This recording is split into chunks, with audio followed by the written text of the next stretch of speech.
এক একজনের পরীক্ষা এক এক রকম। আমার পরীক্ষা একরকম, মাসুদ ভাইয়ের পরীক্ষা একরকম, চৌধুরী সাহেবের পরীক্ষা একরকম, আপনার পরীক্ষা একরকম, ওনার পরীক্ষা আবার আরেক রকম। পুরো পৃথিবীটাই পরীক্ষা ক্ষেত্র, সবাই পরীক্ষা দিচ্ছি, কিন্তু কারো পরীক্ষার প্রশ্নের সাথে কারোটার মিল নাই। সুবহানাল্লাহ পড়বেন না? পুরোটাই পরীক্ষা ক্ষেত্র, সবাই পরীক্ষার্থী, কিন্তু প্রশ্নপত্র একটার সাথে আরেকটা মিলে না। One doesn't match the other, একজনেরটার সাথে আরেকজনেরটা মিলে না। কাউকে আল্লাহ তাআলা ধনী বানিয়ে পরীক্ষা করেন। কি বানিয়ে?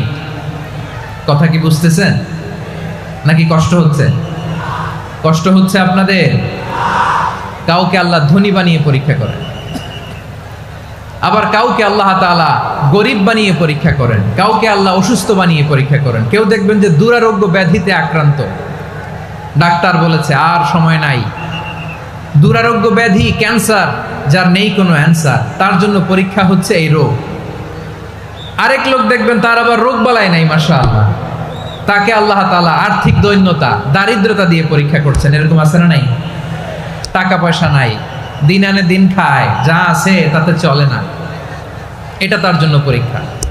আবার আরেক শ্রেণীর লোক দেখবেন তাকে আল্লাহ অসুস্থতাও দেয় নাই, দারিদ্রতাও দেয় নাই, তার দাম্পত্য জীবনের সমস্যা আছে না নাই? স্ত্রী কথা শোনে না, অথবা ছেলে মেয়ে কথা শোনে না। তাহলে পরীক্ষা সবার জীবনে আছে, এক একজনের পরীক্ষাটা এক এক রকম। আল্লাহ তাআলা দেখতে চায় যে এই পরীক্ষার সময় আমরা কিরকম রেসপন্স করি, how to deal with the test, কিভাবে এই বিপদ আপদ পরীক্ষাগুলোকে আমরা হ্যান্ডেল করব, ডিল করব, এটা হচ্ছে আজকের আলোচনার বিষয়। বুঝতে পেরেছেন সবাই আমার প্রিয় ভাইয়েরা? তাহলে পরীক্ষাময় আমাদের জীবন, আপদ পরীক্ষা, এটা মানুষের পিছু ছাড়ে না। সবার জীবনে পরীক্ষা আছে, নবীদের জীবনেও পরীক্ষা ছিল।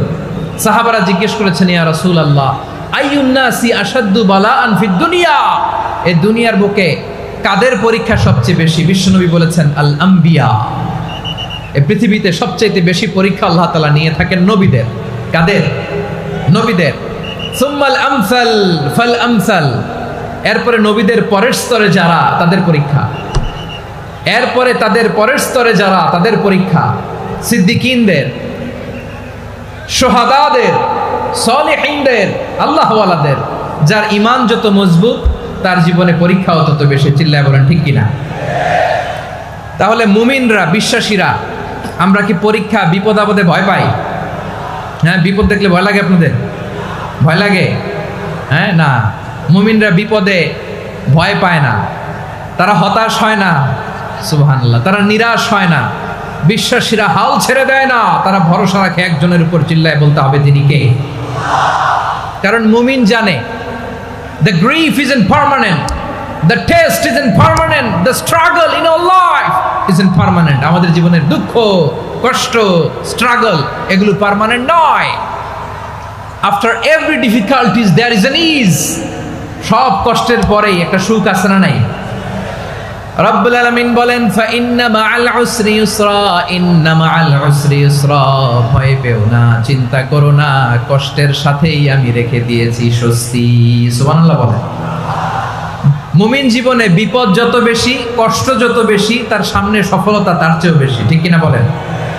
কারণ বিশ্বাসীরা জানে রাত্রি যত গভীর হয়, সুবহে সাদিকের সময় তত আগাতে থাকে। গর্ভবতী নারীর পেটের ব্যথা যত বাড়তে থাকে, ঘরে নতুন মেহমান আগমনের সময় ঘনাতে থাকে। মুমিনদের উপর বিপদ, অত্যাচার, আপদ, পরীক্ষা যত বাড়তে থাকে, কালেমার পতাকা উড্ডয়নের সময় কাছে আসতে থাকে। বিশ্বাসীদের এগুলো হিসাব মিলানো অনেক আগে, এগুলো অনেক আগে হিসাব মিলানো। দুঃখের আধার শেষে সুখের আলো মিটি মিটি হাসে। চিল্লায় বলেন ঠিক কিনা? দুঃখ যত বেশি, পরীক্ষা যত বেশি, কষ্ট যত বেশি, সুখের সময় তত কাছাকাছি। চিল্লায় বলতে হবে ঠিক কিনা? এজন্য মুমিন জীবনে পরীক্ষা বেশি, মুমিনদের হতাশা নাই, মুমিনরা নিরাশ হয় না, হতাশ হয় কাফিররা। মুমিনরা কখনো হাল ছেড়ে দেয় না, মুমিনরা ভরসা রাখে একজনের উপর, তিনি কে? তাহলে আমার প্রিয় পটুয়াখালীবাসী, বিপদ থাকবে, পরীক্ষা থাকবে, এই বিপদ থেকে আমাদেরকে উদ্ধার করবেন একজন, তিনি কে? আমরা শুধু আল্লাহর উপরই ভরসা রাখবো। রাজি আছেন তো? চাইবো একজন সত্তার কাছে, আওয়াজ করে বলুন তিনি কে? একজন সত্তার কাছে চাইবে। বিশ্বনবী ওনার চাচাতো ভাই আব্দুল্লাহ ইবনে আব্বাস রাদিয়াল্লাহু তাআলা আনহুকে বললেন, ইয়া আব্দুল্লাহ ইবনুল আব্বাস, হে আব্দুল্লাহ ইবনে আব্বাস, ইদা সাআলতা ফাসআলিল্লাহ, যখন চাইবে আল্লাহর কাছে যাও। ও আব্দুল্লাহ, যখন চাইবা আল্লাহর কাছে চাও। ওয়া ইদা ইসতাআনতা ফাসতাইন বিল্লাহ, যখন সাহায্য চাইবা আল্লাহর কাছে ফরিয়াদ করো। জেনে রেখো ও আব্দুল্লাহ, ওয়া'লাম আন্নাল উম্মাতা লাউ ইজতামাআত আলা আন ইয়ানফাউকা বিশাইইন লাম ইয়ানফাউকা ইল্লা বিশাইইন ক্বাদ কাতাবাহু আল্লাহু লাক। ও আব্দুল্লাহ, জেনে রেখো, মনে রেখো, গোটা বিশ্বের সবাই মিলে যদি তোমার উপকার করতে চায় ততটুকুই তারা করতে পারবে যতটুকু আল্লাহ তোমার নসিবে সেটা লিখে রেখেছে। ঠিক কিনা বলেন? আর যদি গোটা বিশ্বের সবাই মিলে তোমার বিরুদ্ধে কনস্পাইরেসি করে, ষড়যন্ত্র করে, গোটা বিশ্বের সবাই মিলেও যদি তোমার ক্ষতি করতে চায় ততটুকুই শুধু পারবে যেটা আল্লাহ তোমার জন্য বরাদ্দ রেখেছে। যতটুকু আল্লাহ তাআলা তোমার জন্য বরাদ্দ রেখেছে অতটুকুই ক্ষতি করতে পারবে, আর এক চুল বেশিও করতে পারবে না, কমও করতে পারবে না। চিল্লায় বলেন ঠিক কিনা? এজন্য আমরা চাইবো কার কাছে? সবাই বলেন নাই, আওয়াজ করে বলেন কার কাছে? সব সময় আমরা আল্লাহর কাছে চাইবো, বিপদে আপদে, সুখে দুঃখে, সচ্ছল অবস্থায় অসচ্ছল অবস্থায়, পরাজয়ের সময় বিজয়ের সময়, সব সময় আমরা ভরসা রাখবো কার উপর?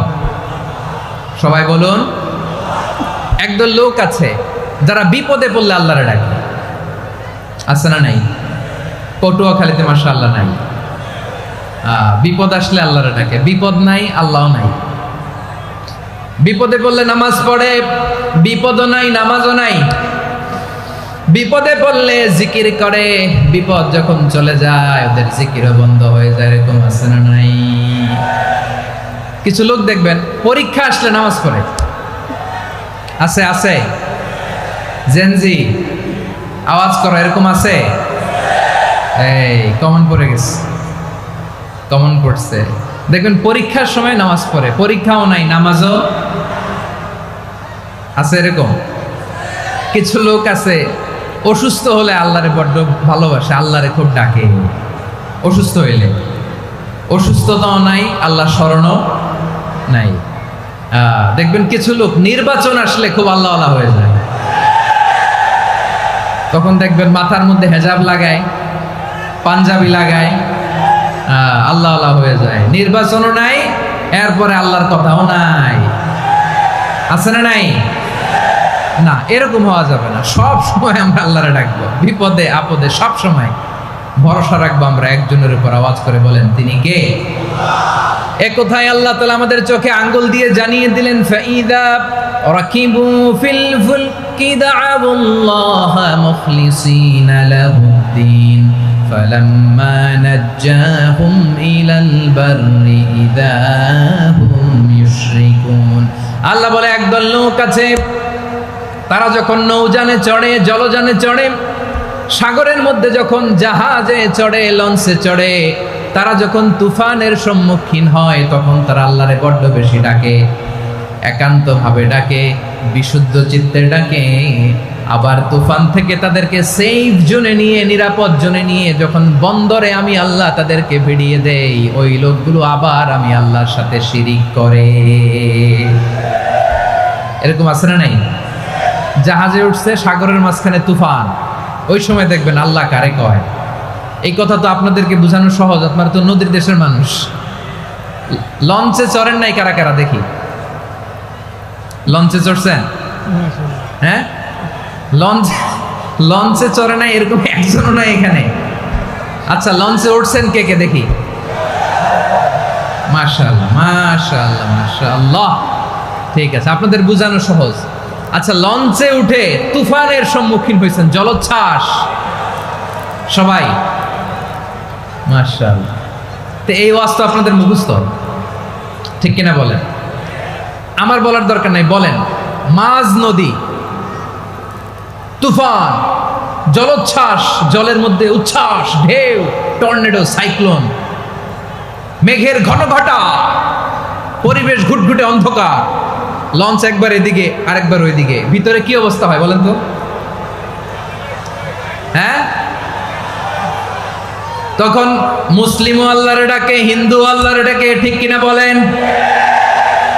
আস্তিক আল্লাহরে ডাকে, নাস্তিক আল্লাহরে ডাকে, ঠিক কিনা? লঞ্চের ভেতর, স্টিমারের ভেতর কান্নারে রোল পড়ে যায়, চিৎকারের রোল পড়ে যায়, সবার মুখ দিয়ে শুধু একটা আওয়াজ, লা ইলাহা লা ইলাহা লা ইলাহা সুবহানাল্লাহ আলহামদুলিল্লাহ লা ইলাহা। আল্লাহ নামের জিকির করবে যারা, আল্লাহর কাছে প্রিয় তারা, আল্লাহর কাছে প্রিয় যারা, জান্নাতে প্রবেশ করবে তারা, জোরে লা ইলাহা লা ইলাহা ইল্লাল্লাহ লা ইলাহা ইল্লাল্লাহ মুহাম্মাদুর রাসূলুল্লাহ সাল্লাল্লাহু আলাইহি ওয়াসাল্লাম।